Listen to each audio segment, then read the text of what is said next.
Health Matters, sponsored by Springfield Clinic. Joining us this Wellness Wednesday is Dr. Ronald Hidalgo with Springfield Clinic Radiology, and today we're talking about medical 3D printing technology. Thank you for joining us. Thank you for having me today. So my first question for you is just start with the basics. What is 3D printing? So it's a great question. So I'm going to kind of talk about this outside of the world of medicine first, right? So think of the world, I would go to video gaming, right? So we all kind of started with this world of Mario, right? Where you had the nice little platformer, you jumped around, right? And you kind of thought, oh, I'm Mario, right? And then eventually it became this 3D world where now you got to live in Mario's world and kind of see what it was like to go through the whole thing.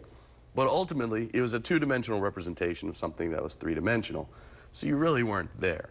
So imagine now if you could take the world of Mario, print it, and then go live in it, right?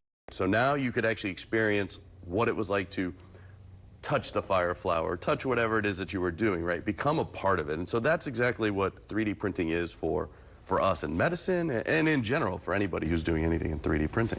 And just how do you create medical 3D prints? Right, so we already go to the doctor and we get CAT scans or MRIs, so we have all this huge amount of data already. But what you ended up getting when you get a CAT scan, for instance, is a series of 500 pictures of the inside of your body, whatever part it might be. But it's little snapshots of each piece. So what we want to do is say, oh, okay, well, here are all these snapshots, and me, the radiologist, having trained for 20 years, knows internally in my mind, how do I take that sequential data and create a 3D representation of it? It makes sense to me, but that doesn't mean it's going to make sense to you, another patient, or even the doctor who's looking at it, right? It's a ton of information. So what we want to do is say, okay, I want to create what the radiologist is seeing in his mind, so I can show it to the patient, so I can show it to the doctor and say, hey, this is what we're dealing with. So for instance, I've got this example here. Oh. So this is a representation of a CAT scan that was done of someone's kidney. It's not a normal kidney, it's not a normal positioned kidney, but what we're seeing in this example is now I can show you the exact vessels, the arteries that supply the kidney, the veins that supply the kidney. Where is that tumor sitting in the kidney? Are there other structures in there? So when the surgeon's like, hey, it's time for me to go do this operation, what am I really dealing with, right? And so now he can see it in reality, touch it, feel it, rotate it, see what it would be like as a surgeon.